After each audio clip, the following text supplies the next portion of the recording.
In 1981, Bobby Sands died after a 66-day hunger strike. Sands is a really interesting guy to talk about, and maybe one of the center points to talk about something called the Troubles, a decades-long period of violence in Northern Ireland between largely Irish Catholic nationalists and Protestant British authorities. It's been decades since Sands' death, but it doesn't mean he's not important. And in fact, in 2008, a film came out directed by Steve McQueen, starring Michael Fassbender, called Hunger. And it is one of the most beautiful films you'll ever see. It is a poignant story of Sands' life. And it gives us here at Historians at the Movies the opportunity to really open up a dialogue about Irish nationalism, the Troubles, Sands' life and memory. And of course, ultimately, the Good Friday Agreement, which formally ended hostilities between the Irish Republican Army and the British government.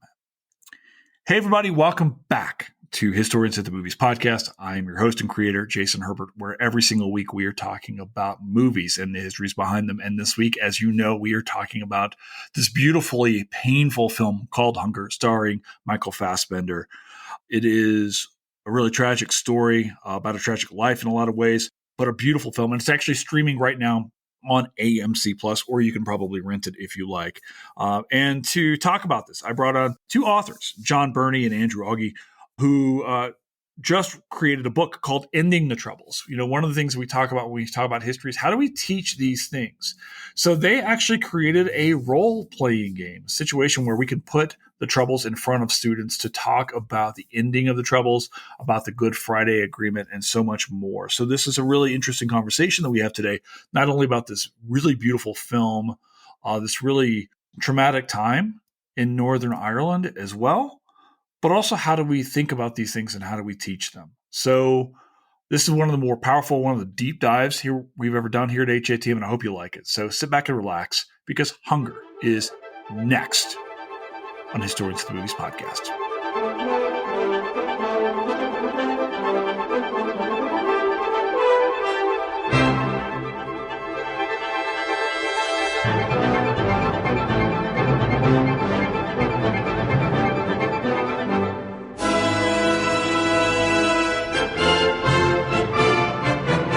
Before we get started into this film, before we start talking about the history of Irish nationalism, the Troubles, all of these other things, let's introduce you guys and talk about this, talk about your work, and then we'll get into the film. Andrew, you were here first when we first started logging in. You want to go first? You got first rights. Okay, as I already outed myself to you, Jason, I'm not actually a historian, I'm an English professor, but my area of specialty was, or the area I published in, was modern Irish lit and culture. So, and kind of focused a lot on the Nobel Prize winner, Seamus Heaney. Seamus Heaney was a Northern Catholic. He writes poems about the Troubles, wrote poems about the hunger strike. So that's my entryway into the book, which John nicely invited me to join in on. Well, he should add that to this resume that he also created an Irish Studies program at Loras, and for years took students to Dublin in the spring. So he's got a long connection with Ireland, including the first time we were ever there together. And he had us touch every major James Joyce place item in the city. So yeah. John, what about yourself? I come from a history background, thank God. PhD in modern European history from University of Kansas. Spent a year in France and studying grad school and published on higher education in France, and then published on the French Revolution, several of the ideology of some of the Committee of Public Safety. But I came into Ireland from a teaching point of view more. I was at a small college, and I was at Loras College in Dubuque with Andy for a while. You teach a lot of subjects, and we had just created a very active first-year seminar where we were looking for topics that could really get our students into, and a lot of Irish students at Loras. We, in fact, in 1998, in the summer, we were in Ireland for our first-year experience conference right after the Good Friday Agreement. And so I came back and created my first course on Northern Ireland called Bloody Ireland. Can Ireland maintain peace? And so I continue to go back to teaching about Ireland for the last 20 years. So it's not my formal area for where my expertise is in research, but it's one where I've taught for a long time. And the parallel to that is that the book comes from the fact that I was also involved with a group called Reacting to the Past. We can talk about that later, but it's very much about how to engage students in the study of history, and that chairing a group called the Reacting Consortium for until about 2016. When I retired, I said it's finally my chance to try to design a game myself, and luckily Andy joined in with me. Yeah, I've got the book right here, actually, right here in front of me, Ending the Troubles.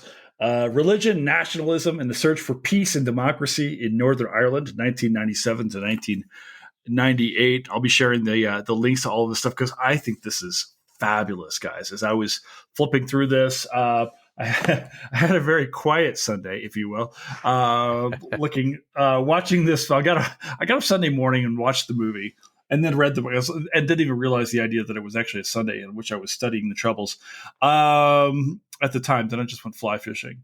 But I have so many things to ask you about. And let's do this. First and foremost, when I reached out to you guys about this, first of all, thank you guys so very much for obliging a stranger to talk about this work. We were talking, I said, hey, what film do you guys want to do? And there are all of these, as we were saying a little earlier, terrific films about Irish nationalism, Troubles, the conflicts between England and Ireland. And you were very quickly like, Hunger. Why this film? That was me, Jason, more than John. I think John had maybe some other ones that might have worked better. I focused on this film because I think it's, so well done. It's just a great piece of cinema. A film that maybe has, I don't think I know any film that has less dialogue. It is so intently focused on the body, especially the body in extreme situations. And then the other thing about it, I think, is the hunger strike is, a very central event in the Troubles. And I thought it gave a very nuanced view of the hunger strike. I mean, it didn't glorify it as sometimes happens. And it clearly shows the violence that takes place from prison administration on the prisoners. It also shows, the way not to give a spoiler, but the way the IRA retaliates against these guards in a particularly heart-wrenching scene, I would say. Yeah, I didn't even see that coming at all. I was sitting there, and by all means, spoil the film. If you haven't seen this movie right now, you need to rethink your life choices. This is a really phenomenal piece of art. Watching this film, this is a capital M movie. I thought in a lot of ways. One other thing I was just going to mention: Steve McQueen is the director, but the script is written by Enda Walsh, who's a great Irish playwright and has written for other things, but he's an excellent playwright. And one of the things I'd add to what Andy's saying, because I picked it up from him, and that is that often in Irish history, you're romanticizing these people who sacrifice their lives for the cause.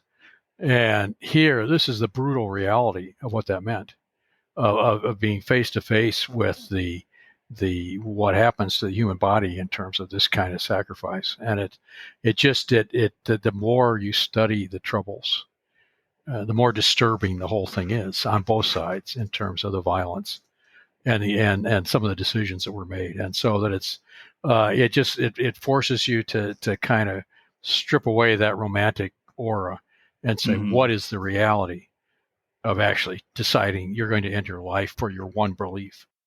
Yeah, and I want to talk about the scene with Dom the priest in depth here a little bit later on, because I think as I was watching it, I thought, oh my gosh, it was one of those scenes where you sit and you go, you're kind of watching it, and then you're starting to realize as the scene continues, what it does. But before we get there, before we really kind of jump into this, I want to kind of ground myself a little bit, I'm 47. So this film takes place when I'm 4 years old, and I grow up in, as a child, really, I was born in 77, grew up as a child in the 80s. And as a child in Kentucky, you're kind of aware that there's something going on. It's happening in the music. We hear a lot of U2 and things like that as I'm growing up. And you will see clips from Ireland, and you start to become kind of famous. Actually, the shot here on the cover of the book, you start to associate the ski mask. At least I did in the 1980s with the Irish paramilitarism, right? But for people who are coming to this pod, or maybe have just watched this film for the very first time, I want to know more about what this Troubles is, or they've heard about this. I want to saddle you with the easy option of giving us a brief history of Irish nationalism, maybe in the 20th century up until 1981, because as I would read Irish history as a history student coming up through the grounds, I understand this goes back far longer than the 20th century. But maybe we can start with the IRB or the Eastern Rising. I don't quite know where we start in the 20th century, but where we begin. Well, I can jump in for you. And one of the things, just in terms of students nowadays in college, they have little sense of Irish history. And so you're not in any sense different from anyone else. They have a sense of St. Patrick's Day. They have a sense of some of the Irish literature, culture, and music, but the sense of what is this conflict about? And for Americans, particularly American students, like Protestants and Catholics, what's the problem? We live together every day. What's the issue here? And the important thing is to realize that what this is it's not really a religious conflict, but religion is a fault line upon which two separate national communities had formed over the course of several hundred years. So that if on the one hand, you were one of the Protestant settlers brought in the 50s and 1600s in order to settle Ireland, by the early 1900s, you had been there for 400 years. You had a sense that you were strongly British, and that British culture was superior in terms of its technology, its industry. Protestant areas of Northern Ireland were more industrialized than what seemed to be the backward agricultural Ireland, Catholic Ireland. You were Protestant, which meant either the Church of England, Church of Ireland, or Presbyterian.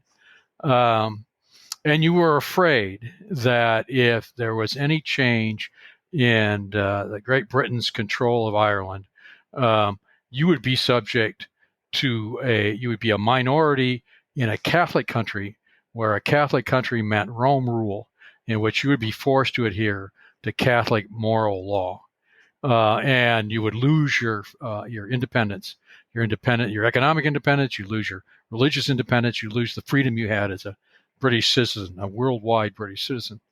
The flip side is, if you were a nationalist and believed in the unity of an independent Republican Ireland, you were probably Catholic, although not all were. Some Protestants were also in that group. You'd experienced a life of a history of oppression, particularly since the Protestant Reformation, when religion became another factor in why England was trying to control Ireland, but there were political and economic reasons as well. You had a long tradition that you looked to, political revolution in order to try to get your independence, failed. And you look to so you've got the Unionist community that looked to Britain for its national identity, the nationalist community that looked to the Republic and Ireland, a mythic Irish Republic for its identity. Two strongly opposed communities, and people knew by your name, by the street you lived on, by what you called cities, Derry or Londonderry, whether you were Catholic or Protestant, and would treat you accordingly. So that when the UK threatened or was toying with the idea of giving more independence to Ireland, the Protestants, the Unionists, organized in 1912, signed a covenant by 500,000 men and women, began to organize a paramilitary group with arms in order to defend the Protestants in Ireland, particularly the northern part of Ireland, so that they would not become subject to control by a Catholic majority. It's what they call a siege mentality. They were on a siege, which they still hold, afraid of that Catholic majority. And they made it very clear that they would fight their own government to prevent any independence to Ireland. And in the end, it's one of the many cases, as we'll talk about over time, violence works. The threat of violence works here because the UK gave in, particularly after World War I, in which hundreds of thousands of Irish fought on British side and French soil. They gave in and gave a partition that created a Northern Ireland with its first parliamentary election in 1921. Seeing the violence work, the response of the Catholics was, of course, you develop first in the 19th century the Fenians, the Irish Republican Brotherhood, but eventually the concept that only violence would be able to purge and develop the Irish spirit and nationhood, and that led to the 1916 uprising. To focus more directly maybe on the Troubles, it's the result of the creation of the northern state, which was intentionally created to be a majority Protestant area, the 6 counties in the Northeast that John was talking about in 1921. And they were very overt. The Protestant class that ran that state. I don't remember, John, you'll remember who it was that said, that we've created a Protestant parliament or Protestant country for Protestant people. Craig, who was the prime minister for the first 20 years. Yeah. And I mean, this goes along for a long time with the nationalists, the Catholics not doing much. There were some, minor IRA actions in the 1950s. But what really sets it off is in the 1960s, inspired by what they saw in the United States civil rights movement. A civil rights movement began in Ireland, and it was, intended to be peaceful. They were arguing for equal rights. They didn't have equal rights with regards to voting. Voting was based on basically property ownership. And as a consequence of that, there was also housing discrimination. There was discrimination for jobs. So those were the very basic things that they were looking for. That the Protestant establishment basically saw this as a front, and one that, behind it, there was the specter of Irish nationalism, that these people actually want to, force a united Ireland, get rid of Northern Ireland. So those peace marches were met with violence, and most famously a peace march in, I think it was 1968, that went from Belfast to Derry, and the RUC, Royal Ulster Constabulary, and what were called the B Specials at the time, kind of an auxiliary group, attacked them and just, beat them. The one thing that, it's a kind of tangent, but at some point we probably should mention it. FX just put out a series called Say Nothing, based on Patrick Radden Keefe's brilliant book. And it's an 8-part series. It's really good. And they have a scene in there where 2 of the protagonists from that book are subjected to this kind of beating. So things escalate very quickly after that. There's a number of different steps. In 1969, the Protestants start burning out Catholic houses, especially ones that are in Protestant neighborhoods. The British military comes in, is brought in to keep peace. They're originally greeted as, by the Irish, the Northern Catholics, they're originally greeted as, maybe they're going to be protectors. They're going to be a buffer against the Protestant state. But quickly it becomes clear that they're not. They engage in, they imposed a curfew and ransacked houses in Catholic neighborhoods looking for arms.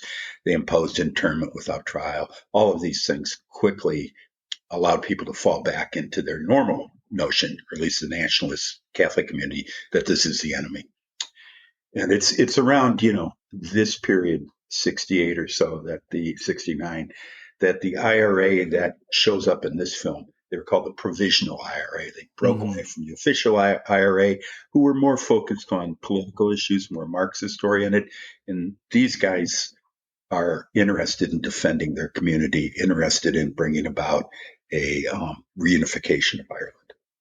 Well, that's part of it. The IRA for a year or so there stood for I ran away, the sense that the traditional IRA up to that point had become political Marxist and was not equipped to defend the neighborhoods. And so there was a split, as Andy said, with the provisionals coming off and becoming the dominant wing of the IRA. But they went back to the historic aim, fight the British to get them out of Northern Ireland. One other thing to just mention, when you look at, it's, I think, 3,600 people who die in the Troubles. And that seems minor compared to the atrocities that unfortunately we're all too familiar with. But what that ignores is the scale. Northern Ireland's very small. It's 1.5 million.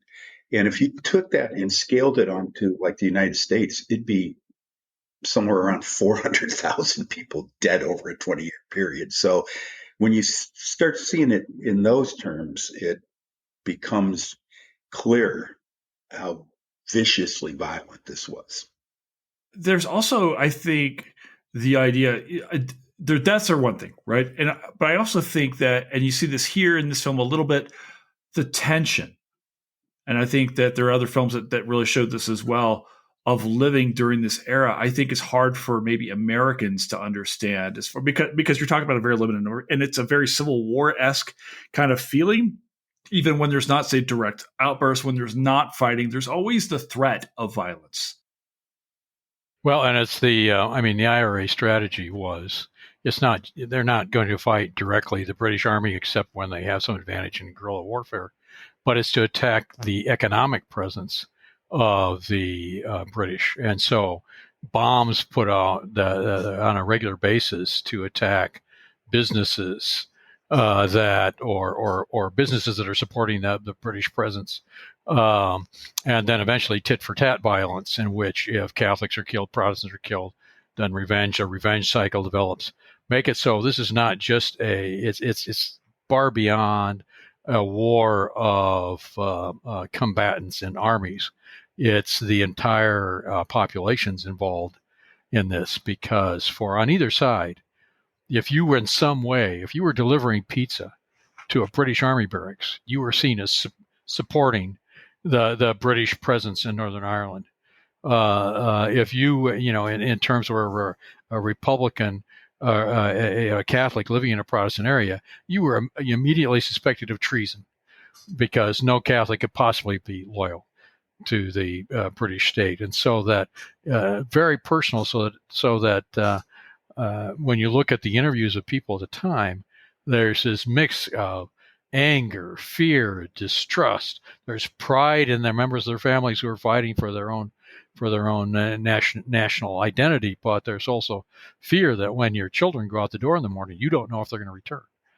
And so that is just it becomes and it becomes, over 30 years, it becomes a way of life. It's institutionalized and normalized that is continuing over that period of time. I wonder, before we jump in here, maybe we'll do a couple little things, because there are a lot of acronyms that get thrown around when we start talking about Irish nationalism in the 20th century. Just with the IRA alone, you guys start talking about the difference between the provos and elsewhere. And then, of course, there's other groups that later on, the real IRA, if I recall correctly, all of these saying, no, we are the real, we're the real keepers of the faith, if you will. Can we talk a little bit about the factions here? Can we talk the difference between, say, the IRA and Sinn Féin, and maybe where these two groups are different and similar?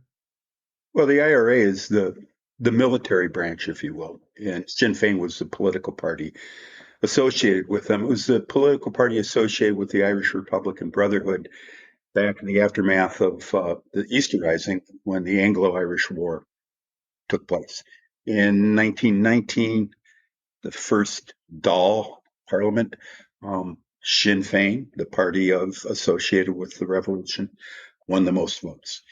It's dormant after that, and it gets revived in the North directly as a consequence of the hunger strike. Then opposing them, you've got the UDA, and that's the Ulster Defense. Go ahead, Yeah, John. what you got are several different groups within the loyalists. In other words, the unionists who are willing to take up arms. The UDA, the Ulster Defense Association, then you have the UFF, the Ulster Freedom Fighters, and then you have other groups, and they are attached to smaller political parties. The largest of the Protestant parties for 50 years was the Ulster Unionist Party. It ruled Northern Ireland from 1921 to 1972, not directly tied like Sinn Féin to the IRA. It was not directly tied to a paramilitary group. And then maybe the most famous one, the Democratic Unionist Party, with Ian Paisley being the loudest and the most, theatrical of the loyalists. But although he often urged, sort of in the sense, it's not quite as Jerry Adams goes farther, but in the sense that he urged violence without ever having his hands tainted by actually participating in violence himself. He started as a pastor. He's a pastor right, at a Free Presbyterian. He started his own church, yeah. and then became the most radical of the opposition to any agreement in the 1990s. So that you have, and then you have smaller Protestant parties connected to the paramilitary groups, so that the unionist parties are splintered. But the largest parties that you have when in the mid 90s, 1990s, are the Ulster Unionist Party and the Social Democratic and Labour Party, which is the Catholic party of John Hume that believes in nonviolence, but still has the same aim of a united Republican Ireland at some point. So you've got the politics are splintered. And it means eventually, when you come to the negotiations, you have to have peace. You have to bring somehow a majority of all these parties together on both sides in order to achieve peace, which means it's a complex puzzle to try to put together. On the national side, the SDLP, just a slight variant of what John said, really they started out trying to, let's end the discrimination. Let's restore equal. Yeah, they came out of the civil rights movement. Yeah. And, but clearly there was a nationalist bent to it, deviated strongly from Sinn Féin, from the IRA, in that they did not believe in violence. So it's counterproductive. I got one other question for you. Since the idea is so much of this was influenced by the civil rights era, was there a sense in the United States of support for Irish nationalism, where the United States was in its own throes in the 60s and 70s? I think we still are. But were people paying attention in the United States as far as what was going on in the old country? Specifically, I'm thinking about traditional Irish hubs like Boston or Chicago or New York or Philly. Was there support? Very much. Yeah. There had been support in the United States since the 1800s. Really? For Fenian Irish Republican Brotherhood fundraising done in the United States in the more modern period. Prominent Irish politicians like Ted Kennedy, people very interested in what's going on in Ireland. So that people as a whole in the United States, not a lot of sense of what's going on and what the purposes of this is. But there is a strong Irish Catholic community. But within the Irish Catholic community, there are some strong interests in supporting Irish republicanism. One of the main sources of funding for the IRA and for their, especially for their acquisition of arms, was a group called NORAID, and they were they were located even in the little city that I live in, Dubuque, Iowa, banks of Mississippi. There were some people associated with it, and that was the group that was, raising money to buy arms and to help ship arms to Ireland. Okay, so. And I mean, there was some press coverage. I mean, we're both of us a lot older than you are, Jason. And I can certainly remember, seeing news footage of free dairy when this was after what's called the Battle of the Bogside, and the Bogside being the Catholic section of the city of Derry. And they had a big sign up, you're now entering free dairy. And I can remember that very, very directly. But it was mostly, I think, Irish Catholic enclaves that were focused. Now that we kind of set the bar here, or kind of set the background here, it's kind of funny. We're 29 minutes into our podcast now, which is almost exactly when Bobby Sands shows up in the film. I was looking; we don't see him for half an hour in the film. It's kind of funny. We're not really getting into the movie, but I felt like it was important to talk about maybe the background here, so we understood what was at stake here. Can we talk a little bit about Bobby Sands himself? This film takes place in 81. Who is Bobby Sands? Why was he in Mays prison in 81? And what's his role in all this? Obviously, we know the film's going to follow him, but how does he end up where we are? So he's born in 54. His family got driven out of their Catholic family got driven out of the mixed neighborhoods that they were in. End up in West Belfast. 15, he leaves school. He's working as a apprentice on a carpenter construction site, but he quickly joins the IRA, and he gets picked up a couple of times. One time because the house he was in, there were guns being stored, but the arrest that got him into the maze was they were actually delivering bombs for an operation, but they didn't get sentenced for that. They got sentenced because they had weapons.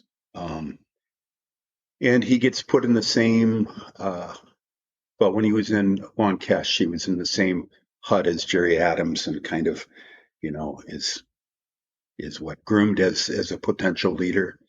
And then in the maze, when the first hunger strike goes down in 1980, the leader of that was a guy called Brendan Hughes, who would be like number 2 in the Belfast IRA.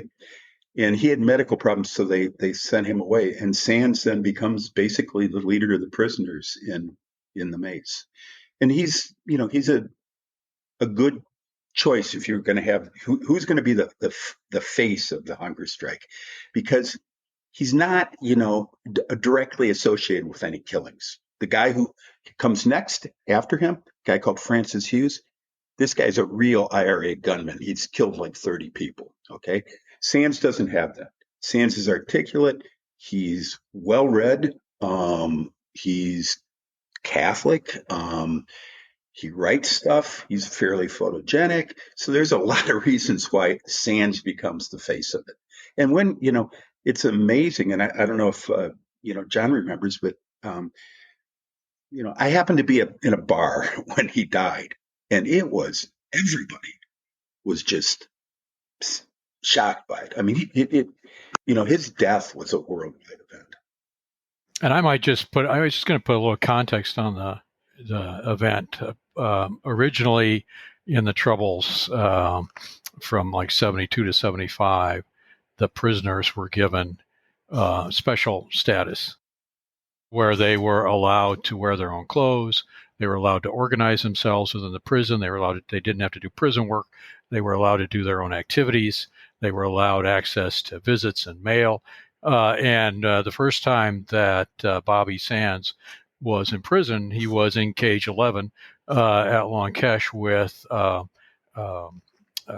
Jerry Adams. Mm-hmm. And it really was a training point for leaders in terms of discipline, in terms of learning about Irish history, in terms of discussing tactics. The second time that he's in, the British have decided to give away the special status, say this is these criminal activities. They build the H blocks in a new wing of the prison, which is to lock people down, prevent communication, and they turn to demanding that you are now ordinary criminals and will be treated as ordinary criminals. And that's where, and it's part of a long tradition in Irish Republican history, they refuse. They refuse to wear prison garb. They demand that they be able to have freedom of access to each other, communication, etc., not have to do prison work. They demand to be, in other words, recognized as prisoners of war, that they are not criminals. That is not why they are in prison. They are in prison because they're fighting for the Irish Republic. And when it's Britain's determination to try to criminalize them and so discredit them with the public, that creates the leadership moment that Sands falls into. And what they I'm sorry, John. What they first do is a blanket protest, because and you see some of that in the film, where they're not going to wear the prison uniform, so they just have a blanket. And the prison authorities responded by dragging them out. You see that as well, very viciously, forcing them to shower and clean up and all that. And then they quit going out of the cells altogether. And that became the dirty protest, which is shown brilliantly in the film, where they spread their own excrement over the walls, and they dump the urine out into the hallway. And the part of what has happened by the time that the hunger strikes begin, the effect of the dirty protest is lessening. And so they need something more dramatic. So they try the hunger strike. And the first hunger strike failed because they all went at the same time. And that meant if you get, a weak link, the whole thing collapses. It's with the one that, Sands leads is staggered. A new person comes on every 2 weeks. Were the conditions, I was pulled. I've seen so many prison movies, I'm almost numb to them at this point in time. We've got a Supermax down the road here in Colorado, actually, where the Unabomber was at. Watching this film, I was completely shocked at what these prisons looked like. First time we see Sands, I didn't recognize it was Bobby Sands. I didn't recognize this was our guy until halfway through when they're scrubbing him, and I happened to realize, wait, that's Michael Fassbender. These seem awfully inhumane, guys. Were these conditions well known, or was the British government kind of keeping this under wraps? As far as these seem awful. That was a pretty accurate representation. Now, what this was, and it was communicated outward, the prisoners had a very intricate system of communication. I mean, they would write messages on, like cigarette paper, and people would take it out in certain bodily cavities. And they would bring back messages using the same kind of effect. So there was widespread knowledge in the community, and that knowledge quickly, made its way into, Catholic authorities. I mean, a couple of church figures became very much involved in trying to alleviate those prison conditions. The Cardinal Primate of Ireland actually visited, which gave it worldwide publicity. People saw photographs of the cells and these prisoners. And the problem that they find is it makes no difference to the British. The British refuse to budge on any of the demands that they have, so that there's a lessening effect that people get numb to the seeing. Well, here, dirty, long hair, only wrapped in a towel, but over time it becomes numb to it, and it has less. It's not having the impact that they want. But after 4 years of these blanket and dirty protests, they are not making any headway with the British in terms of negotiations. Speaking of the British, I guess maybe we need to talk about Margaret Thatcher. She's seems ubiquitous. She almost looms over this film at times. We hear her voice. Yep. What was Thatcher's stance towards dealing with the Troubles? Where does she come up through? And during her administration, how is she responding to these calls for Irish nationalism? She's at this point, she's been prime minister for about a year and a half. She's not completely the famous Iron Lady yet. She hasn't crushed the Falklands. She hasn't crushed the Unions, but she's very much trying to establish her strength and her belief in law and order, um, and trying to make it that she's not going to appear to be weak. She also has personal. I mean, she had close friends killed by the IRA. The Mountbatten had been blown up in his boat. In the previous year, 18 British soldiers had been killed in one IRA operation. She was appalled by all this violence, and so she was determined not to seem to give in to the terrorists. So you have these phrases again and again. A crime is a crime is a crime. She's not going to negotiate with these people. And throughout the hunger strike, her rhetoric is, Bobby Sands is committing suicide. That's up to him. It's not, we are not killing him. This is an act of suicide on his part. If he wants to commit suicide, he can commit suicide, but we are not going to give in to terrorists in any way. So Thatcher is very much establishing her own strength, but it fits with her own. She's appalled by the violence and of the IRA and the terrorism, and she's not going to give in to terrorists. It's interesting because she is absolutely intransigent. I mean, she's not going to budge. But beneath the surface, there's all kinds of talks going on. And fairly early on in the hunger strikes, there is clear suggestions from British authorities. Yeah, we'll let you wear clothes. We'll let you wear your own. But by this point, this is taken on. It's not about these special status anymore. It's about something more. It becomes, there's a guy by the name of Alan Feldman, an anthropologist who wrote a book, Formations of Violence. And he interviewed a lot of prisoners, IRA prisoners, who were involved in planning the hunger strike. And his line is that the impetus behind this was to really bring about a resurgence in the IRA, a resurgence in the kind of insurrectory violence associated with the IRA, that was the deeper motive. And I think, from my point of view, I think there's probably a lot of... Yeah, the British were giving plenty of hints, but they basically said, we can't do any of that until you stop the hunger strike. Yeah. And so you were caught in this. You want some proof to end the hunger strike because you thought you'd been fooled at the end of the first one. You thought they were going to make concessions. They didn't. And the British were saying, no, we're not going to be seen caving into you. But these things could happen if the hunger strike ended. And in fact, we'll tip our hand, but after 10 men die and they finally end the hunger strike, 3 days later, they're given permission to wear their own clothes. It follows that quickly. But as Andy said, it becomes a much larger issue. And that's part of what that long conversation, I think, gets at, is what is the meaning of this for someone who's willing to commit to it. Yeah, that's kind of the perfect segue actually into the next part here, because I think the highlight of the film is like you said, John, this long conversation, which it almost felt like if you watch Goodfellas and it's the single tracking shot when they go through the back of the restaurant, and you realize about halfway in what you're watching is really special. And not to give away the goat here, but like I felt like this is the highlight of the film. It's actually one of the highlights of any film I've watched in a while. It's amazing, Jason, that, I remember when I first watched it and I thought, what movie could do that? Have a 20-minute dialogue between two characters and spend 20 minutes just on that. It's, to me, the most striking part of it.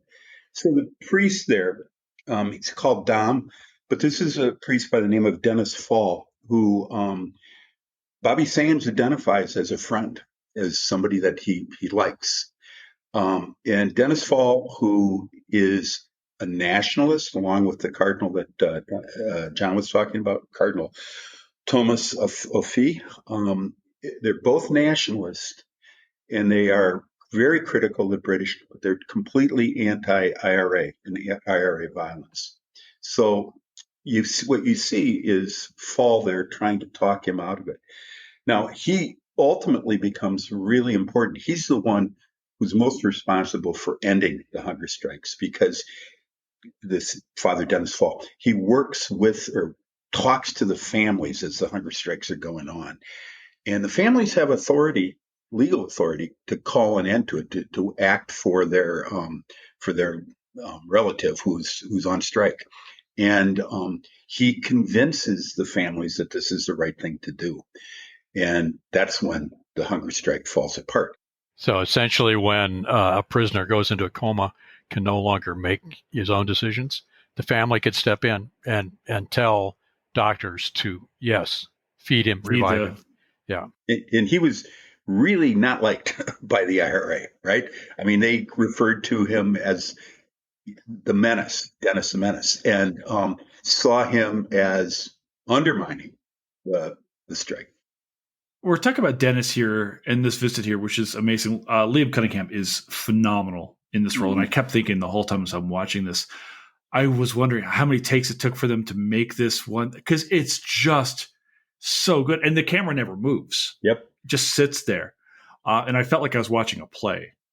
There is one movement I should tell you that it changes focus briefly when he's putting out the cigarettes.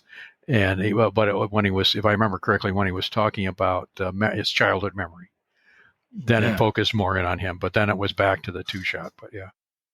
Here's my other question then is, what's the role of the Vatican when it comes to Irish nationalism, the Irish Republican Army, Sinn Féin? Is there support from the Catholic Church towards this movement? Are they trying to distance themselves because of the violence? What's the relationship from Rome? The relationship from Rome is not directly present at with the Troubles, but like Cardinal O'Fay, who's the highest-ranking Catholic prelate in Ireland, is appalled by what's going on in terms of what the British have done. He's different than the what you would get in the South, I think, in the Republic of Ireland. He and priests like Dennis Fall, they're attuned to the oppression that's taken place with the Catholic community, but they're completely reject the violence. And I think in the Republic of Ireland there was probably, I don't know this for sure, but the little I do know about it, there wasn't strong support from the Catholic Church. Maybe John knows otherwise. I'm just going to say Ian Paisley, the Democratic Unionist leader, was fearful that this was all directed by Rome. That was his spiel constantly. This is all directed by Rome. And it wasn't. Right. It was not. But a key change came with the Catholic Church after the 1916 uprising, when the church, before that, had condemned Fenianism, had condemned violence. But the church started being present for the funerals, which became big Republican events, for supporting revolutionaries when they were in these kind of situations, to make sure, opposing the oppression that they had under the Unionist and UK government, so that there was support for the broad aims, but not for the strategy of the IRA. For most, that doesn't mean that there weren't some priests involved, but that for most it was not. The interesting thing to me about the conversation with the priest, I think it actually captures a lot of conversation that IRA leadership was having in their own mind in terms of hesitation about the hunger strikes and what would be the impact, and that concern that what if you fail again and you leave a demoralized Republican movement that has put yourself, you kill how many, 10, 20 men you're going to kill, and you put families through a horrible tragedy, and what if you fail again? Then you'll have lost, demoralized, and you would have had, on this issue of the prisoners, we would have wasted the last 5 years, diverted all our resources to this issue, and we wouldn't have won. And so, and in fact, that's the way some looked at it when they finally went off hunger strike. They were, the families forced us off, but we failed.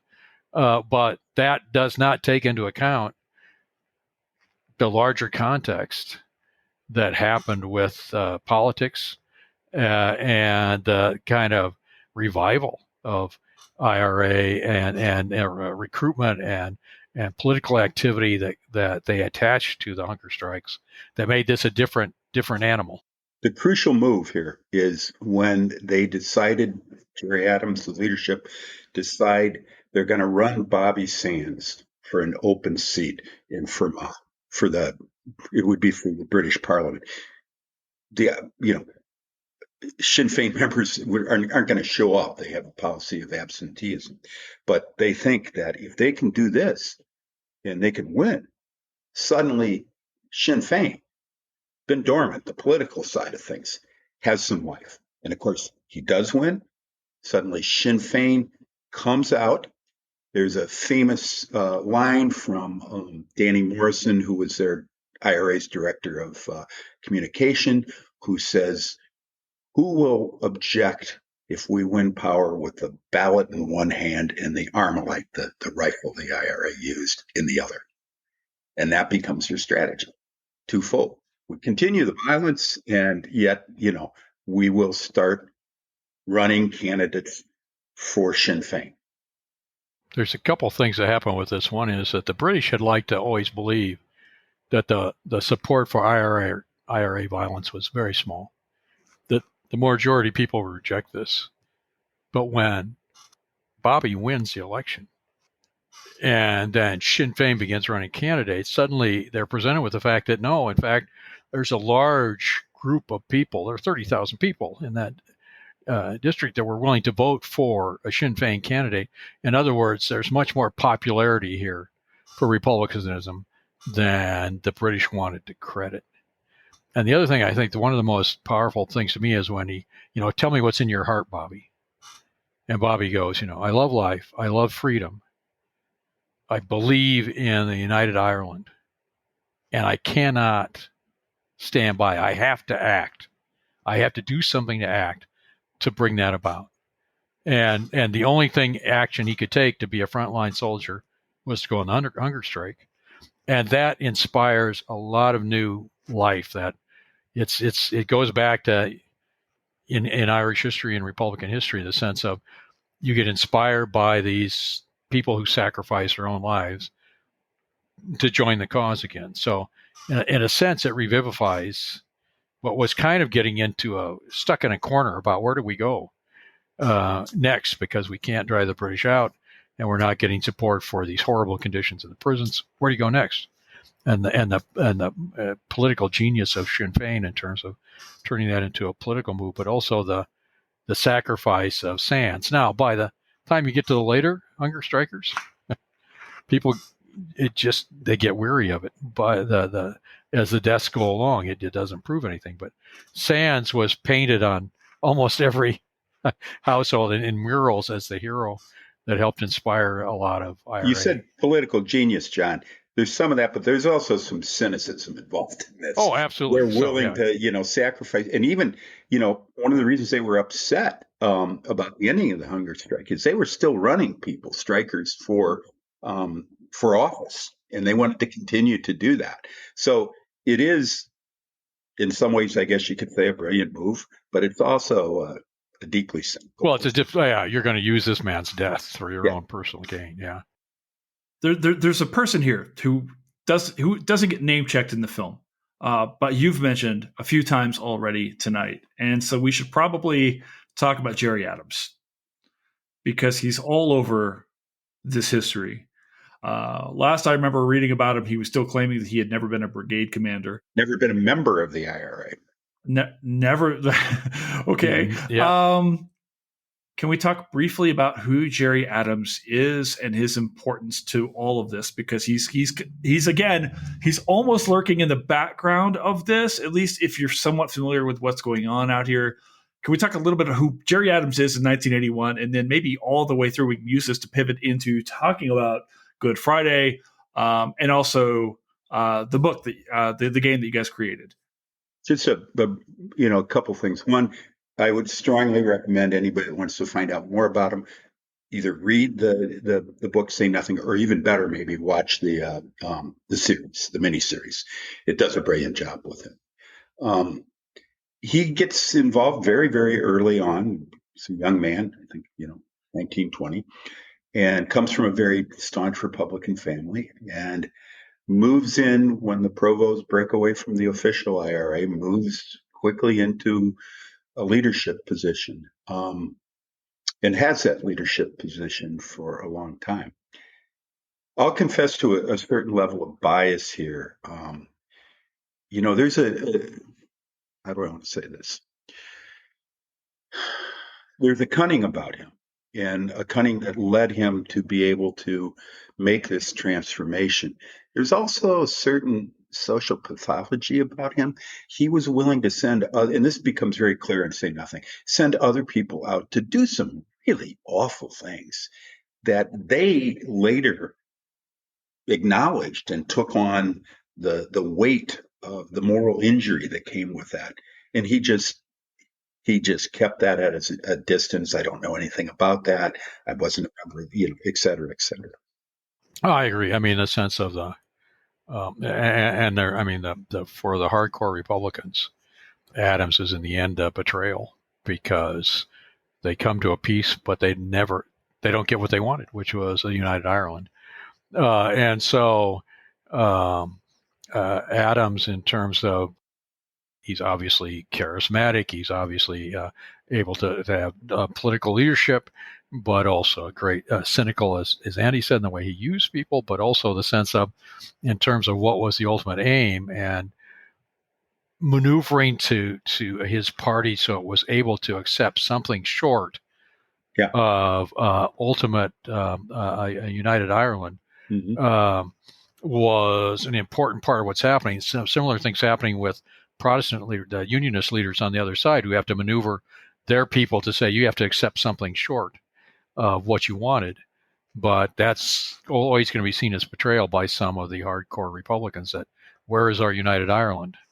And it's more the sense of, well, you're getting to the point where you can see where it might come in future times, but it's not now. And so that's a problem for some people. You mentioned earlier the real IRA, continuity IRA. These were the people that, refused to accept that, felt betrayed by it, and wanted to continue on with the fight, and often in very vicious ways. There was a bombing shortly after we were there in 1998 in Auge that killed, I don't know, 20 some people. That was connected up with, I think it was Continuity IRA that did that. But I would to transition then toward the peace process. As Sinn Féin makes the pivot toward politics, one of the interesting things here is that Thatcher also begins to realize that what they are doing is not working in Northern Ireland. And she actually, because now she can do this from her position of strength, she's the Iron Lady, she's the strong leader. She begins reaching out to the Republic of Ireland and engaging them in talks. There's some bits and pieces of fits and starts there, but eventually the first agreement that starts this process, 1985, the Anglo-Irish Agreement, it starts some consultation of the Republic of Ireland with Great Britain on how to handle Northern Ireland, which unionists are appalled by, condemn that you would talk to Ireland about what's happening in Northern Ireland. But it starts a process. It also, you begin then to open up dialogue, and Andy knows better this than I do, but the sense that John Hume begins to reach out to Gerry Adams for conversations. The British are actually, while denying it, they are talking to the IRA, they're talking to John Hume, they're talking to Ireland. You have all these conversations going on underneath while a very brutal war continues. And it's that, but it's sort of, in that sense, that the hunger strike continued to some sense in shifting where we were in the conflict away from the corner they just painted jump themselves for into. A brief second to give a plug for John Hume, who did win a Nobel Peace Prize. He's the one who I see as most responsible for this. He brought Adams into the mainstream. His notion of what was necessary becomes the framework for the peace talks. These, three strands that what's going to be the structure of the government within Northern Ireland, what's going to be the relationship between the North and the Republic, what's going to be the relationship between Ireland and Britain. And that's him. And that's the structure as John. Does the United States have any role here in the Good Friday Agreement? I'll back it up slightly. I'm going to tell you that Clinton visited in 1995. so that the British and the Irish governments actually made huge leaps themselves in terms of saying that the future of Northern Ireland is in the hands of the Northern Irish. That the UK said that if Northern Ireland should vote someday to become republic, then that's fine. We no longer have a selfish interest there. We now want to see a democratic process created. At the same time, the Republic of Ireland admitted that, well, we have a constitution that says we claim this area, but we're willing also to admit that it's really has to be a vote of the people of Northern Ireland about what their future will be, along with a vote of the entire Ireland. It's really important to know the peace process is run by George Mitchell, who's a former United States senator. But this is what opens the door to, once you got them willing to encourage a democratic process, the Americans get involved, not directly. I mean, this is really coming more from Dublin and London, but the sense of Clinton can provide an important source of saying the world is now interested in what's happening here. By visiting Northern Ireland, he's showing the Sinn Féin and SDLP, you're not alone. There are people who are here to help make sure that you are heard and take the risk of giving up the guns. They allowed Adams to visit the United States to meet with prominent people, so that with the idea of convincing him to get the IRA to declare a ceasefire.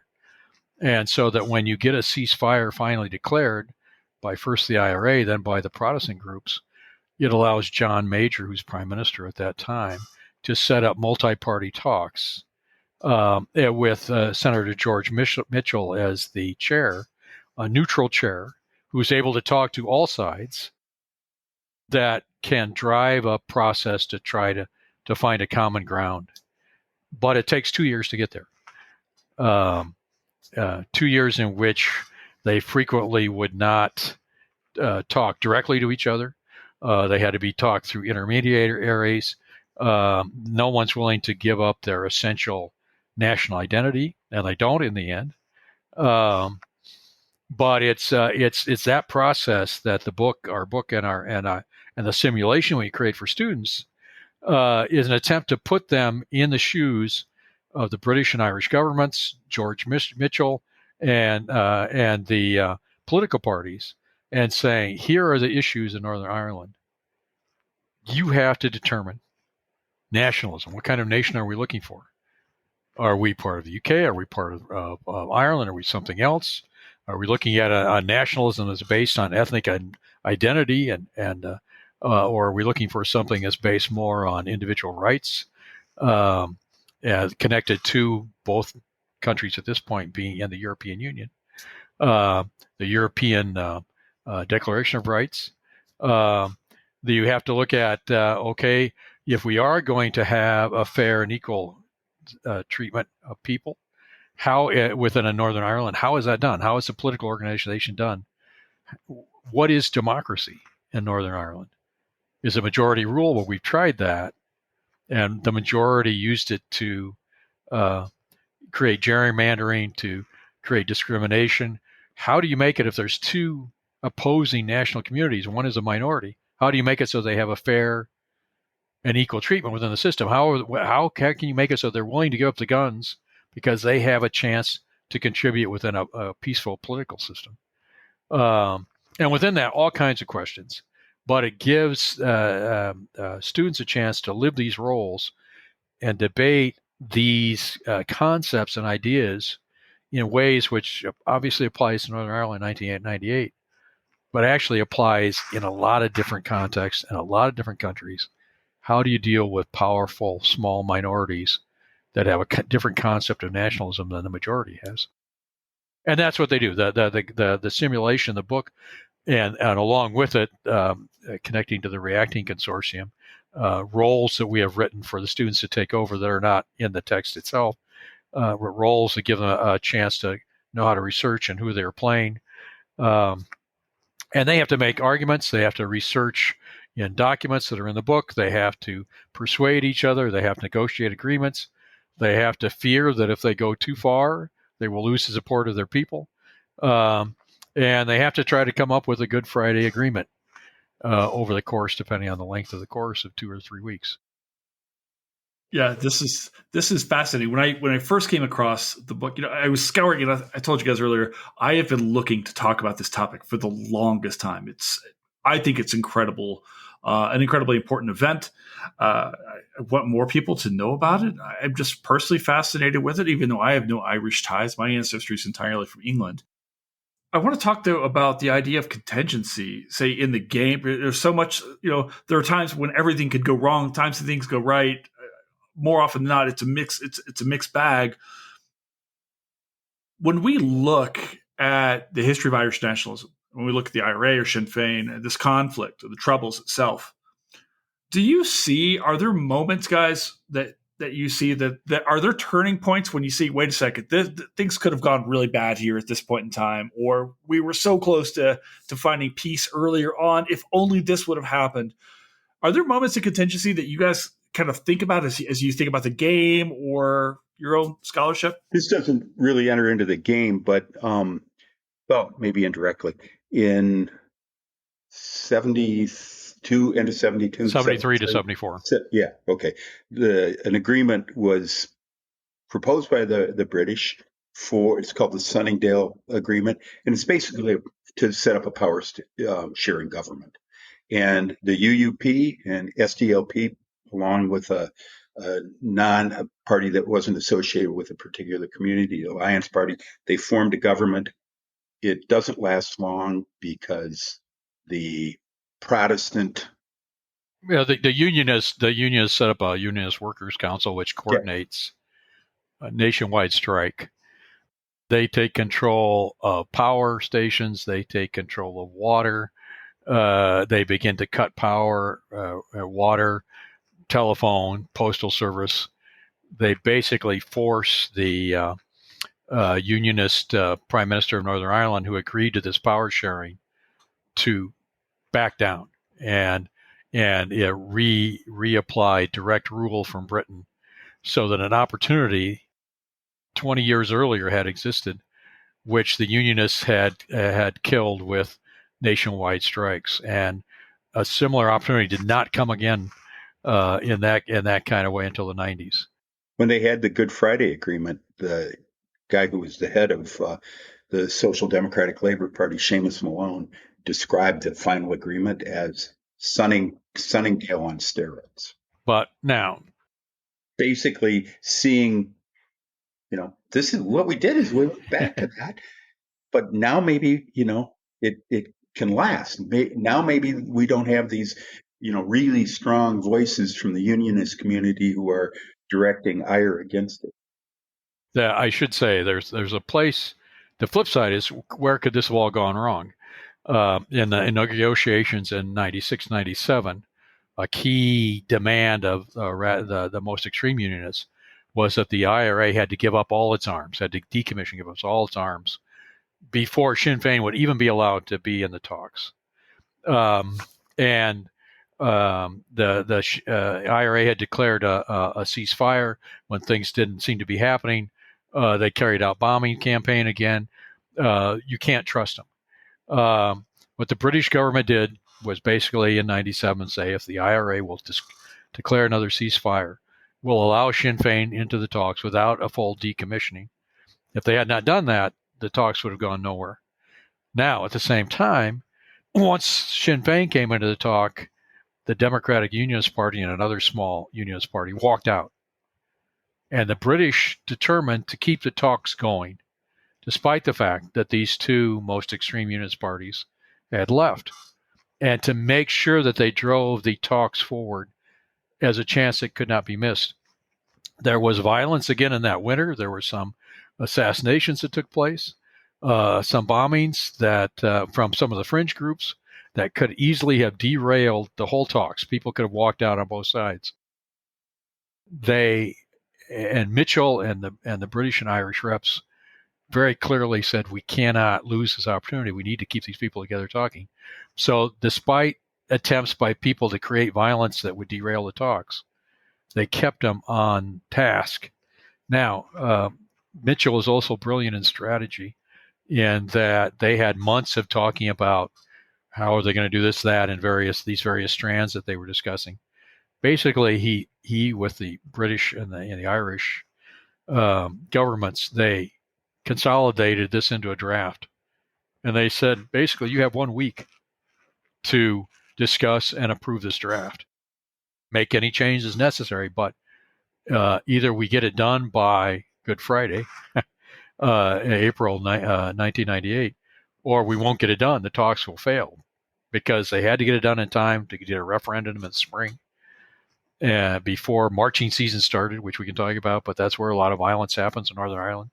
And so brilliant strategy in which essentially they came to an agreement that allowed everyone to see this as progress, everyone except the extremists who had walked out, see this as progress for their national community. The Unionists essentially, they set up a power-sharing government that's called consociationalism, where they shared the executive, they shared the legislature.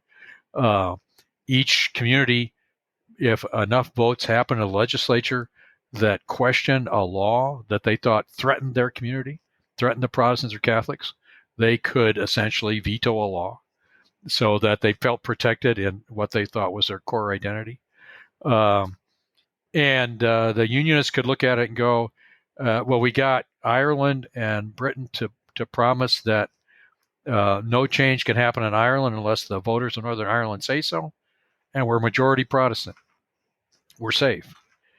The Republicans were the nationalists were given a political way in which to act to bring about both a fairer society in terms of the way the laws are structured in Northern Ireland, but the concept that over time there are possibilities of referenda to have about whether there will be a united Ireland. And long term, I mean, now 25 years later, the Catholic population is or has it now outnumbered the Protestant population.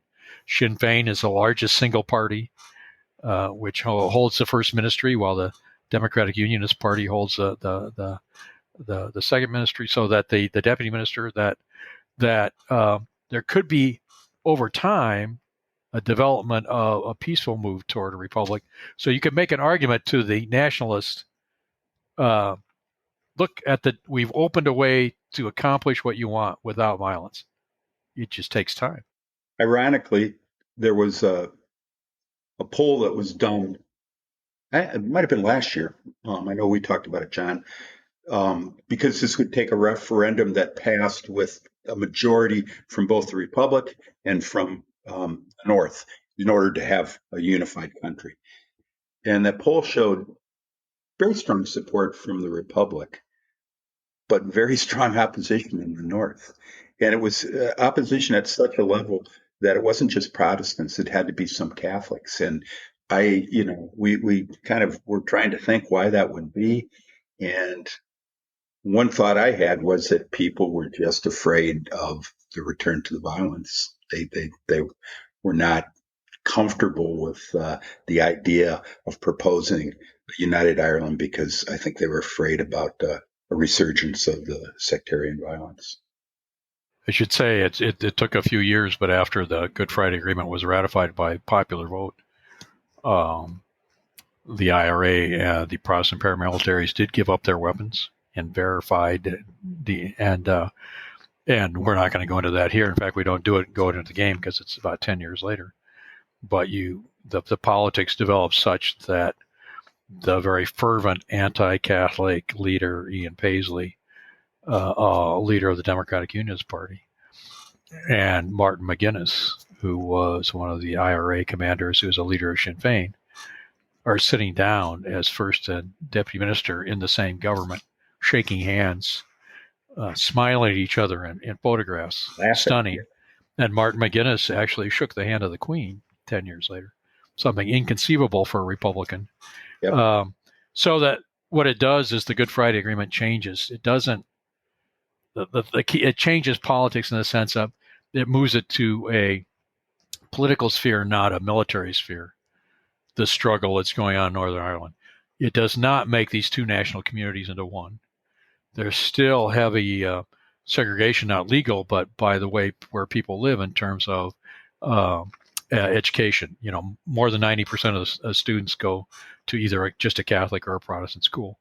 There are still, there's dozens of peace walls that separate Catholic and Protestant communities in Belfast and elsewhere because of fear that violence, if they were able to easily access each other across a couple streets, there's still a sense of not understanding the ultimate national position of the other side, but the ending of the violence, the release of prisoners, the creating of a more just political system and policing system have dramatically changed the lives of people in Northern Ireland since 1998.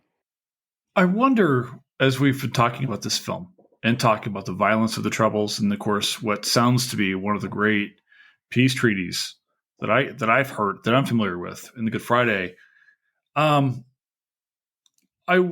Is there a danger, guys, of watching a film like Hunger and being swept away by the Irish nationalist side of this story, and because you don't get an aspect of the Protestant viewpoint here very much? I mean, you see a little bit with the guy with one of the prison guards who's got the UDC tattoo and things like that.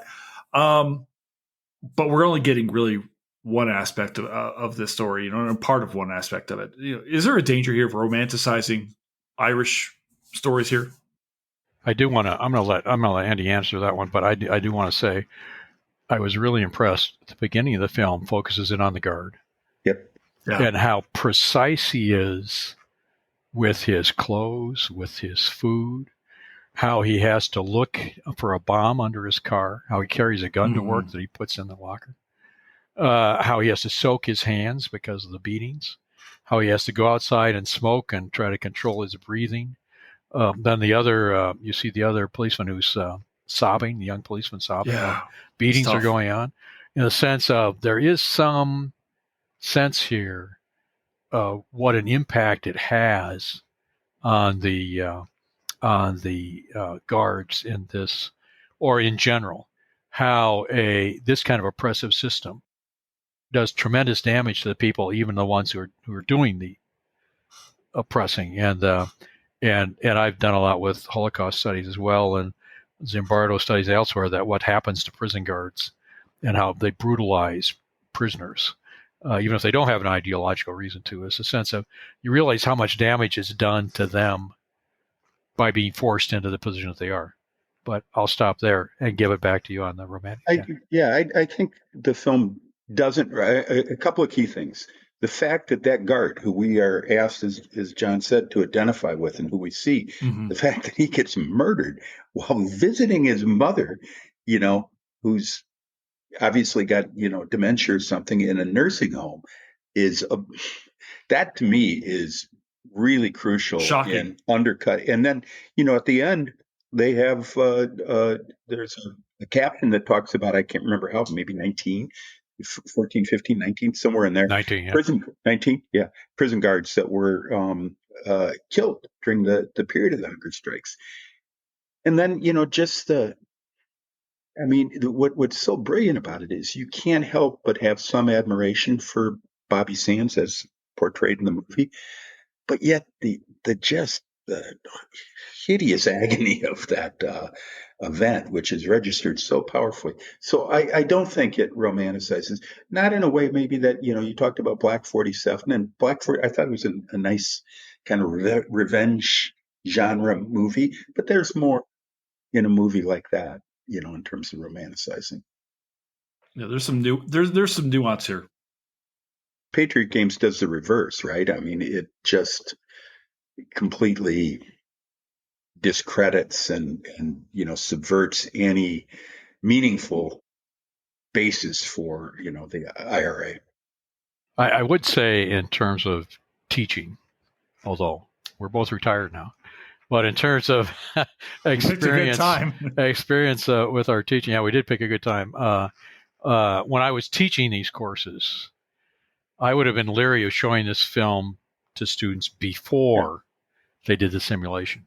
Yeah, I agree. Because of the impact of that violence might be that they would not represent their role as Sinn Féin or their role as an extremist unionist well, because they'd say, well, we have to avoid that. We have to avoid that violence. And that the people at the time were making decisions that led them to this violence. And so to show it to them afterwards would be one thing. But this is the kind you mentioned at some point talking about other movies, but there's a movie called The Boxer with Daniel Day-Lewis, which shows a former IRA man who rejects the IRJ in prison. He comes out. He tries to set up a boxing club for kids that for both Protestants and Catholics. And you get a sense of the tensions in the community that he's doing that he takes funds from the police to do that eventually his boxing club is burned down. The coach he hires is shot by the IRA. He himself is accused of philandering with a prisoner's wife and is about to be shot at the end when he's not. I'll spoil the film because the IRA's in peace mode and they want to try to stop the radicals from carrying out unnecessary executions so the negotiations can go on. And it kind of sets them in that period, but it gives them a sense of the tension that people lived with every day without being so powerful as this is, that it might skew the way that they take on their roles in the simulation when they do it. Well, speaking to that, this is a history and film podcast. People want to know about the Troubles. They want to read. What do you say? What do people dive into? And you say, hey, I want to learn more about the Troubles. Or is there a book or two or three that you say, go to this? This is where you start, and then go here? There's a very good kind of chronological event, but it explores it in more detail called Making Sense of the Troubles. And that would, to me, be a kind of foundational work. It's McKittrick and who else, John? Do you know? McVeigh. Yeah. Mm-hmm. David McVeigh, yeah. And that certainly was, I think, for me, one of the things that I relied upon in terms of making sense of it. I think Say Nothing is a brilliant book by Patrick Reed Keefe. I just think that's a stunning book. And it's a nonfiction book that reads like a thriller. One time my son came into my office and looked, he said, is there a single book here that I would want to read? And I pulled out that book and gave it to him. And it's his favorite book now. There's a book called by a guy called Kevin Toolis, Toolis, called Rebel Hearts. It's kind of an inside look at the IRA and people. Not it's not pro IRA, but he's talks to a lot of people, and the young men that join it, many of whom, like terrorists in other situations, are looking for a sense of purpose. And John, I'm sure you get some suggestions too.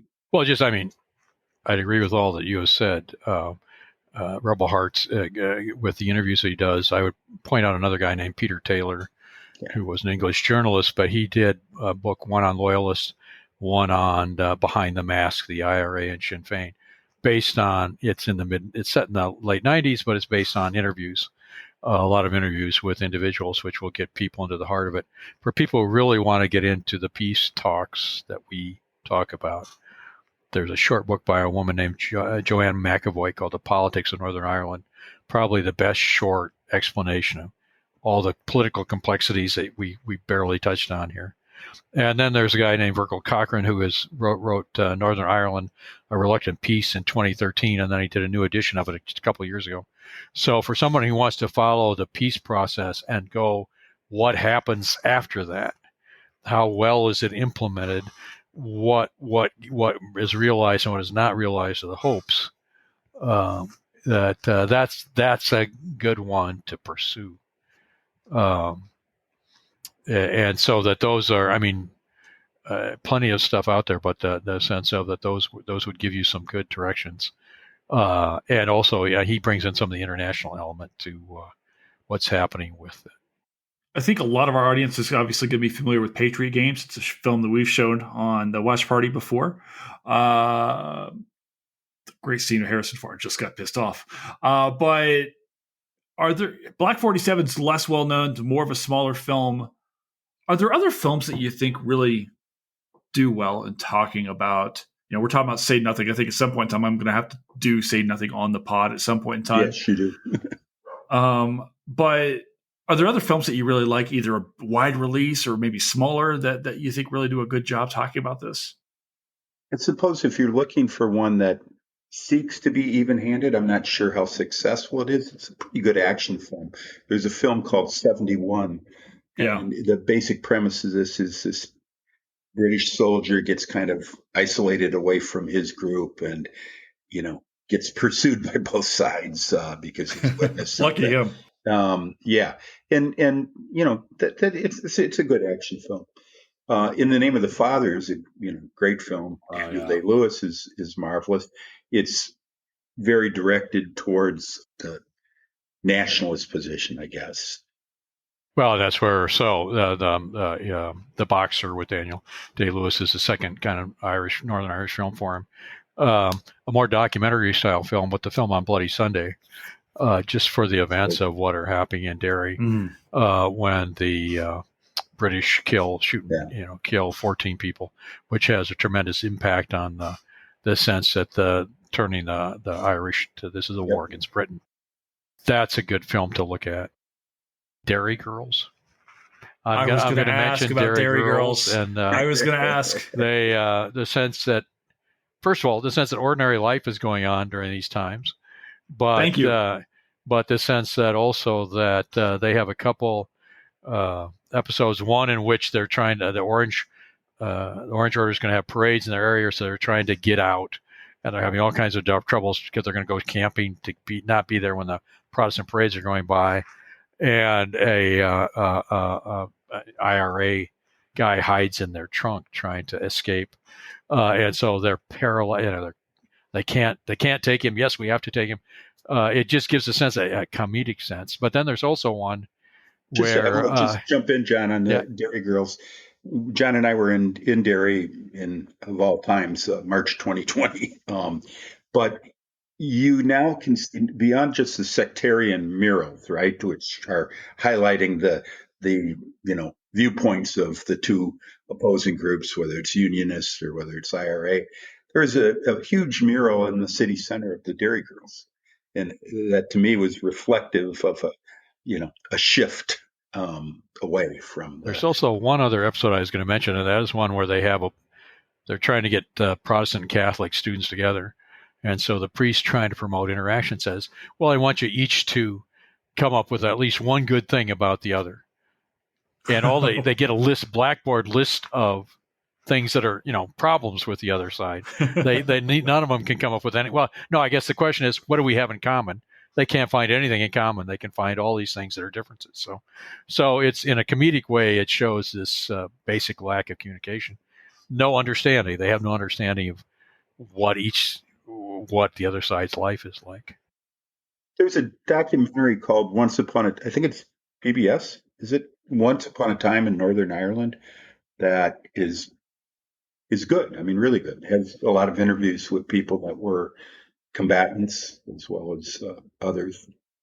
Guys, I feel like this is probably going to be one of the more obvious times I've asked this question before, but I always kind of end this podcast by asking a very simple question. So here we are. Is Hunger a history movie? Okay, I'll go first, so you can. You're gonna throw the historian at it.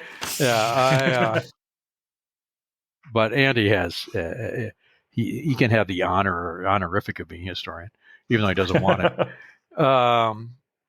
To me, is it a history movie? It is, in the sense of depicting the prison conditions, that the brutality. I mean, this is as close to the reality of what you're going to get of what it was like for the dirty protest, the brutality faced by the prisoners, the impact on the guards,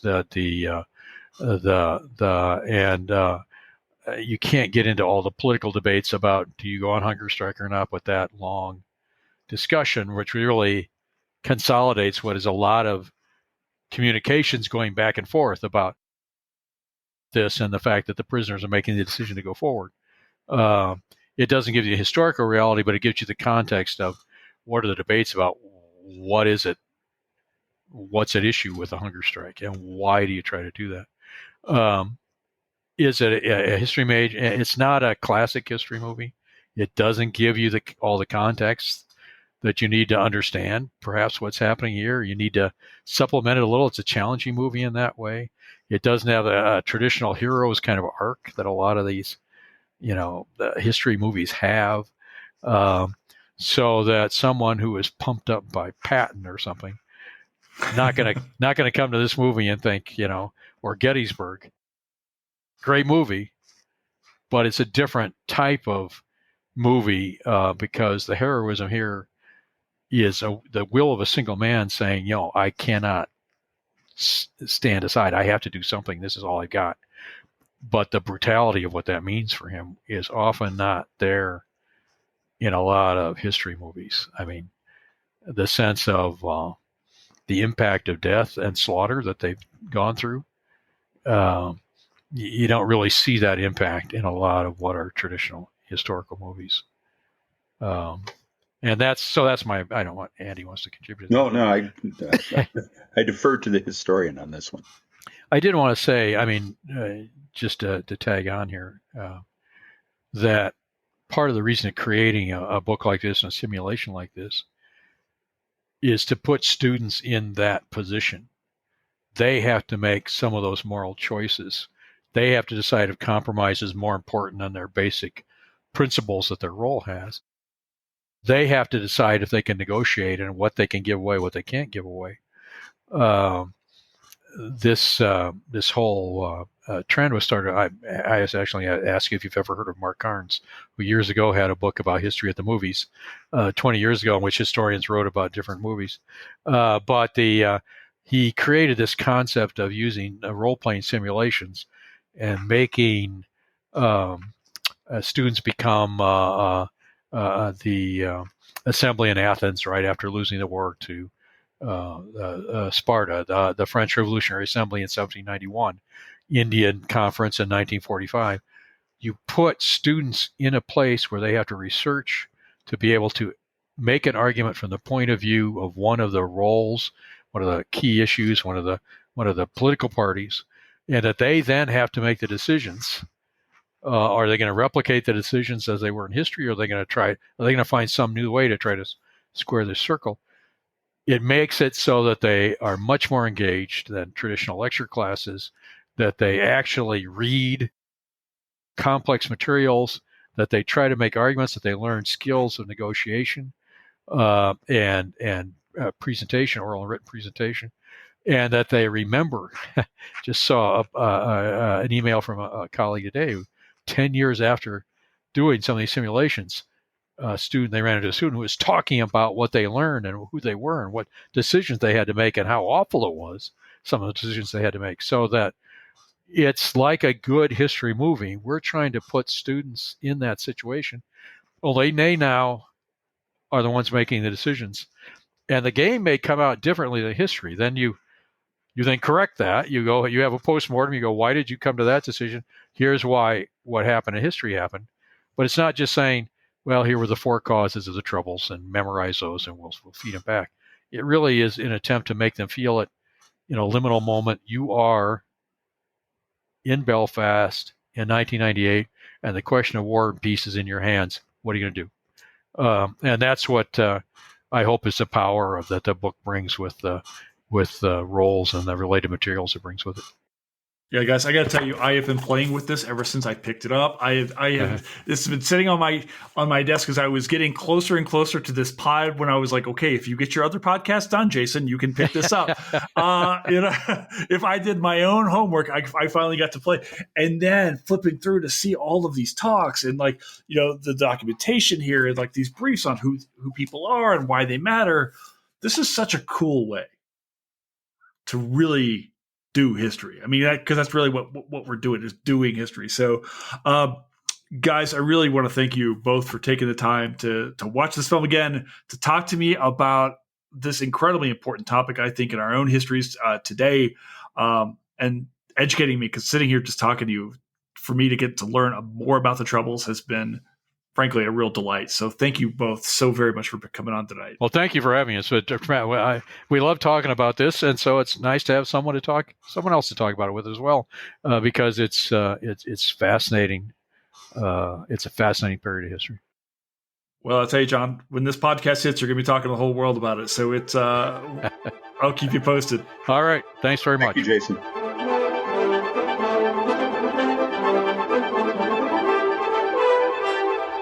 And that's a wrap here at Historians of the Movies podcast. Thank you so very much to all of you for coming out today. Thank you to our producer, Fletcher Powell, for making this happen. Fletcher, I'm not going to tell anyone that you have red hair, but they'll figure it out on their own. Thank you, of course, to everybody for being here, for being part of the HATM community. It means the world to me. So we've got a bunch of pods coming to you soon, including next week, Sinners, the brand new film that's coming out about vampires in the Jim Crow South. So I hope you like that as well. So stick around, keep sharing this, keep being part of this, and we will check you later. Ciao for now.